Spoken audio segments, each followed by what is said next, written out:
Materi pertama yang akan dibahas pada video ini adalah mengenai penjumlahan dan pengurangan pada vektor ruang. Nah, apa itu vektor? Vektor didefinisikan sebagai sebuah besaran yang memiliki arah. Vektor digambarkan sebagai sebuah panah yang menunjukkan arah vektor dan panjang garisnya disebut besar vektor. Selanjutnya adalah mengenai penjumlahan vektor pada ruang. Penjumlahan vektor pada ruang sama dengan penjumlahan vektor pada bidang. Nah, ada dua cara yang dapat kita gunakan. Yang pertama secara geometri dan yang kedua secara aljabar.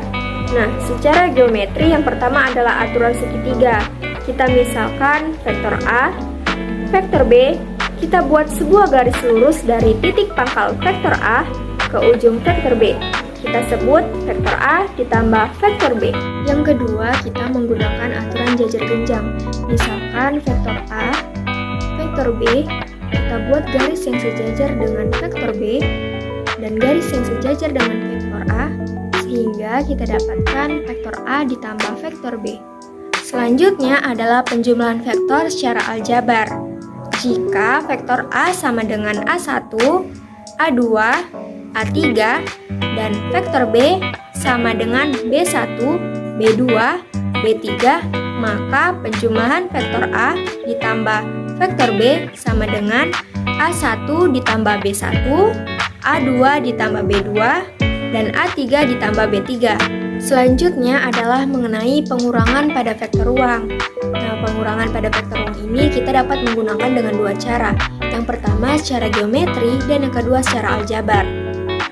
Secara geometri kita dapat menggunakan aturan segitiga, di mana kita awali dengan penjumlahan dari vektor A dan vektor B, sehingga kita dapatkan vektor A ditambah vektor B. Dan untuk pengurangan vektor, yaitu vektor A dikurang vektor B, sama dengan penjumlahan dari vektor A ditambah min vektor B, sama dengan menjumlahkan lawan dari vektor B. Sehingga kita dapatkan vektor A, kita akan mencari lawan dari vektor B, dihubungkan sehingga kita dapatkan vektor A dikurang vektor B. Selanjutnya adalah pengurangan vektor secara aljabar. Jika vektor A sama dengan A1, A2, A3, dan vektor B sama dengan B1, B2, B3, maka pengurangan vektor A dikurang vektor B sama dengan A1 dikurang B1, A2 dikurang B2, dan A3 dikurang B3. Perkalian dot product dan cross product. Yang pertama dot product. Dot product adalah perkalian titik dua buah vektor yang merupakan perkalian skalar dari dua buah vektor tersebut. Hal ini disebabkan karena hasil kali titik dari dua buah vektor itu akan menghasilkan bilangan skalar. Perkalian cross product itu ada dua macam. Nah, yang pertama, jika kita ketahui sudutnya, kita bisa menggunakan rumus vektor A dot vektor B sama dengan panjang vektor A dot panjang vektor B dikali sama cos theta. Namun, jika kita tidak mengetahui sudutnya, kita bisa menggunakan rumus perkalian secara sejajar. Yang mana misalnya vektor A-nya itu baris satunya X1, baris 2-nya Y1, baris 3-nya Z1, sedangkan vektor B baris pertama X2, baris kedua-nya Y2, dan baris ketiganya Z2, kita kali dengan sejajar, maka vektor A dot vektor B itu akan menjadi X1 dikali X2 ditambah Y1 dikali Y2 ditambah Z1 dikali Z2. Contoh soal. Diketahui panjang vektor A sama dengan 3 dan vektor B sama dengan 4. Jika kedua vektor tersebut membentuk sudut 45 derajat, hitunglah vektor A dot vektor B. So, jika diketahui sudut, maka kita bisa menggunakan rumus vektor A dot vektor B sama dengan panjang vektor A dot panjang vektor B cos theta, di mana sudutnya adalah 45 derajat, tinggal substitusi aja menjadi 3 dikali 4 dikali cos 45 derajat. Kita sederhanai, cos 45 derajat itu adalah setengah akar 2, maka kita peroleh hasil dari Vektor A dot vektor B sama dengan 6 akar 2. Yang kedua cross product. Cross product adalah perkalian silang dua buah vektor yang akan menghasilkan vektor baru. Sehingga perkalian silang dua buah vektor itu juga disebut dengan perkalian vektor. Hasil perkalian silang vektor A dan vektor B itu dibaca A cross B yang akan menghasilkan vektor C. Jika vektor disajikan dalam bentuk seperti ini, kita bisa menggunakan aturan Sarus atau Cramer yang biasanya digunakan pada matriks 3x3, di mana itu perkaliannya diagonal yang ke kanan dikurang dengan diagonal yang ke kiri. Contoh soal. Sekarang kita akan mengerjakan soal mengenai cross product. Diketahui vektor A sama dengan 2i topi ditambah 3j topi ditambah 5k topi, dan vektor B sama dengan i topi ditambah 4j topi dikurang 3k topi. Tentukan vektor A cross vektor B. Untuk penyelesaiannya, yang pertama kita harus ketahui nilai x, y, z di masing-masing vektor. Untuk vektor A nilai x-nya sama dengan 2, nilai y-nya sama dengan 3, dan nilai z-nya sama dengan 5. Untuk vektor B, nilai x-nya sama dengan 1, nilai y-nya sama dengan 4, dan nilai z-nya sama dengan minus 3.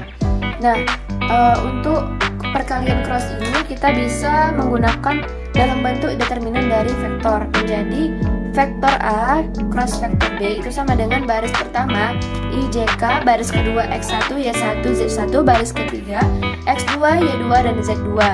Karena sudah diketahui masing-masing nilai dari X, Y, Z, jadi kita tinggal substitusi menjadi baris pertama IJK, baris kedua 2, 3, 5, dan baris ketiga 1, 4, dan minus 3. Bentuk ini bisa kita selesaikan menggunakan aturan Sarus atau Cramer, di mana perkaliannya itu diagonal ke kanan dikurang dengan diagonal ke kiri, di mana di sini diagonal kanannya diberikan panah berwarna merah, yaitu I dikali 3 dikali minus 3, kemudian ditambah dengan panah merah kedua yaitu J dikali 5 dikali 1, dan panah merah ketiga yaitu K dikali 2 dan dikali 4. Kemudian dikurang dengan diagonal ke kiri yang panahnya berwarna biru, di mana K dikali 3 dikali 1, kemudian panah biru kedua yaitu I dikali 5 dikali 4, dan panah biru ketiga yaitu J dikali 2 dikali minus 3. Atau vektor A cross vektor B sama dengan I dikali 3 dikali minus 3 ditambah J dikali 5 dikali 1 ditambah K dikali 2 dikali 4 dikurang K dikali 3 dikali 1 dikurang I dikali 5 dikali 4 dikurang J dikali 2 dikali minus 3. Jadi ini dapat diselesaikan menjadi vektor A cross vektor B sama dengan min 9i ditambah 5j ditambah 8k dikurang 3k dikurang 20i ditambah 6j. Dengan menyamakan i dengan i, kemudian j dengan j, dan k dengan k, maka kita peroleh hasil dari perkalian cross antara vektor A cross vektor B yaitu minus 29i ditambah 11j ditambah 5k. Materi selanjutnya adalah mengenai tentang penguraian vektor. Definisi dari penguraian vektor adalah mengubah satu vektor menjadi dua vektor, yang mana tidak saling menempel di sumbu X dan sumbu Y. Sebuah vektor yang terletak dalam bidang koordinat sumbu X dan sumbu Y harus diuraikan menjadi komponen-komponen yang saling tegak lurus, yaitu sumbu X dan sumbu Y. Komponen ini merupakan nilai ejetif dalam satu teknik berikan. Cara menguraikan vektor ini disebut dengan analisis. Misalnya, vektor A membentuk sudut terhadap sumbu membentuk X positif, maka komponen vektornya adalah AX sama dengan A cos alpha dan AY sama dengan A sin alpha. Untuk memahami materi penguraian vektor ini, saya akan memberikan satu contoh soal, yaitu soal berikut. Ini ada 3 vektor. Di sini di gambar ini ada 3 vektor ya. Nah, yang pertama itu ada F1, kemudian ada F2, dan ada F3. Nah, di antara 3 vektor ini, manakah yang perlu diuraikan? Apakah semua vektor perlu diuraikan? Tidak ya. Jadi, yang perlu diuraikan itu hanya vektor F2 dan vektor F3. Kenapa? Karena dia membentuk sudut terhadap sumbu X dan sumbu Y. Sehingga vektor F2 dan F3 inilah yang perlu diuraikan. Nah, cara menguraikannya itu tarik garis tegak lurus terhadap sumbu X yang melewati ujung vektor F2. Begitu juga terhadap sumbu Y. Kalau udah seperti ini, kita tinggal menggambar vektornya, yaitu dari ujung pangkal 0,0 sampai garis vektor terhadap sumbu X. Begitu juga terhadap sumbu Y sampai dengan garis vektornya. Yang nempel di sumbu X ini namanya F2Y. Kemudian yang nempel di sumbu Y itu adalah F2X. Kita lihat ya teman-teman, karena sudutnya di sini 37 derajat, maka depan sudutnya itu ini ya,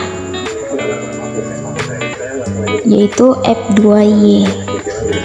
Maka kita simpulkan yang di depan sudut adalah F2Y. Ingat rumusnya, yaitu depan sin depan sudut sama dengan F2Y, berarti F2Y sama dengan F2 sin 37 derajat. Jadi kita bisa hitung F2-nya, yaitu F2 itu sama dengan 3 sin 37 derajat sama dengan 0,6, maka hasilnya sama dengan 1,8 Newton. Untuk F2X-nya, karena pertama tadi udah sin, berarti sekarang cos. F2X sama dengan F2 cos 37 derajat. F2X sama dengan 3 kali 0,8, maka hasilnya sama dengan 2,4 Newton. Dan untuk mencari vektor F3-nya bisa dilakukan dengan cara yang tadi ya.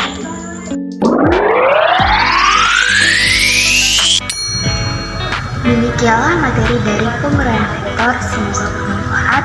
Dan untuk materi selanjutnya, silakan simak video berikutnya yang akan dijelaskan oleh rekan saya. Nah, pokok bahasan yang terakhir dari materi vektor dan kinematika partikel yaitu mengenai kinematika partikel 2 dan 3 dimensi pada koordinat kartesius posisi, percepatan, dan kecepatan. Kinematika adalah cabang ilmu fisika yang membahas gerak benda tanpa memperhatikan penyebab gerak benda. Kinematika partikel atau yang disebut benda titik, ukurannya dapat diabaikan terhadap skala ukuran lain. Nah, benda titik ini memiliki gerak translasi murni. Gerak translasi adalah gerak pergeseran suatu benda dengan bentuk dan lintasan yang sama.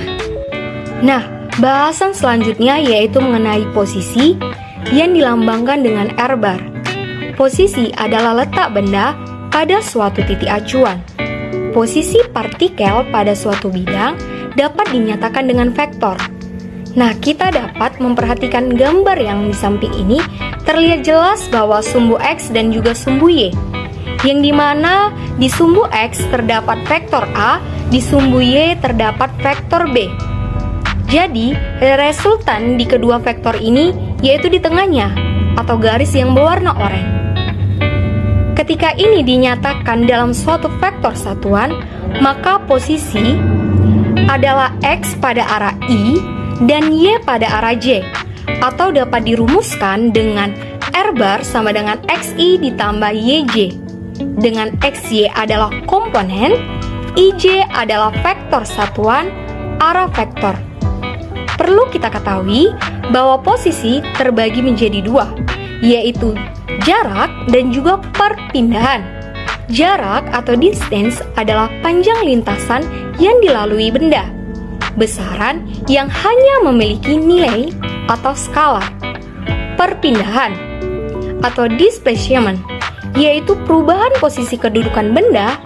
Besaran yang memiliki nilai dan arah atau vektor.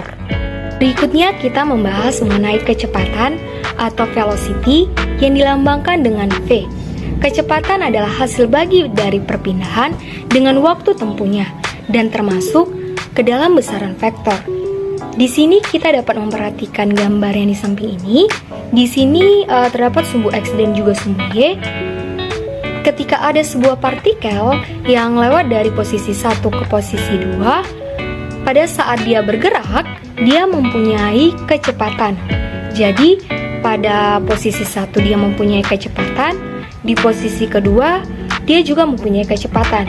Sehingga dinotasikan dengan delta R1 menuju 2 atau perpindahan dari posisi 1 menuju 2. Sehingga kecepatan rata-rata dapat dicari dengan V1 menuju 2 sama dengan delta R1 menuju 2 dibagi dengan delta T atau selang waktu yang dapat dicari dengan delta T sama dengan T2 dikurang dengan T1. Atau juga kecepatan rata-rata ini dapat dicari dengan V1 menuju 2 Fx pada arah I ditambah Fy pada arah J. Setelah kita tadi membahas mengenai kecepatan rata-rata, di sini juga kita akan membahas mengenai kecepatan sesaat. Kecepatan sesaat adalah kecepatan yang diukur pada suatu saat tertentu dan dibandingkan dengan kecepatan sesaat setelahnya. Di sini kita dapat memperhatikan gambar, yaitu gambar sumbu X dan juga sumbu Y. Ketika kecepatan diukur pada titik ini, yaitu titik pertama, maka sesaat setelahnya yaitu titik kedua ini. Jadi, garis hitam yang lurus mendatar ini menunjukkan bahwa titik tadi mempunyai nilai F bar. Kecepatan sesaat itu sangat sebentar, sehingga dapat dinotasikan dengan dr atau diferensiasi posisi. Sehingga, untuk mencari kecepatan sesaat, dapat dicari dengan menggunakan rumus yaitu Fp sama dengan limit delta T menuju 0, delta R1 menuju 2 per delta T sama dengan dr per dt. Kemudian, dalam kecepatan ada juga istilah kelajuan atau speed. Kelajuan adalah hasil bagi dari jarak dengan waktu. Kelajuan juga termasuk ke dalam besaran skalar. Nah, rumus dari kelajuan ini adalah V sama dengan S per T, dengan S adalah jarak dan T adalah waktu. Nah, pembahasan terakhir kita di kinematika partikel yaitu mengenai percepatan atau acceleration yang dilambangkan dengan A. Kita dapat memperhatikan gambar. Ketika ada sebuah partikel yang berada di posisi R1 ataupun di R2, ketika partikel tadi di posisi 1 menuju posisi 2 ya, bergerak menuju R2, maka partikel tadi memiliki kecepatan di V1 dan juga memiliki kecepatan di V2. Sehingga jika gambar tersebut diperbesar yaitu berada di atasnya, maka jika ditarik garis lurus dari V1 ke 2 maka akan menghasilkan resultan.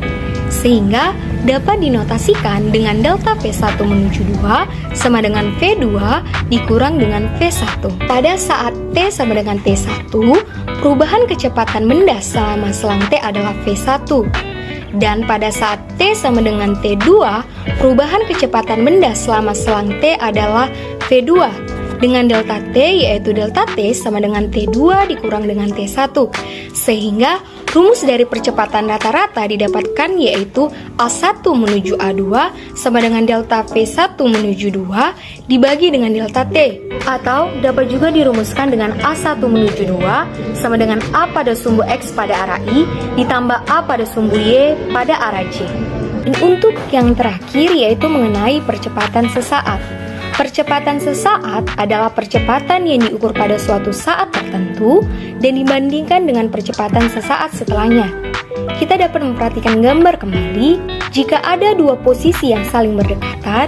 Misal, di gambar ini dua titik yang ukurannya kecil, jadi pada saat V1 ketika di posisi pertama dengan V1 setelah hampir berdekatan keduanya ini, maka selisih dari kecepatan ini adalah dv. Sehingga diperoleh delta V sama dengan V dikali T ditambah dt dikurang Vt. Yang dimana untuk V adalah V yang berdekatan, T ditambah dt adalah total waktu yang dibutuhkan untuk bergerak.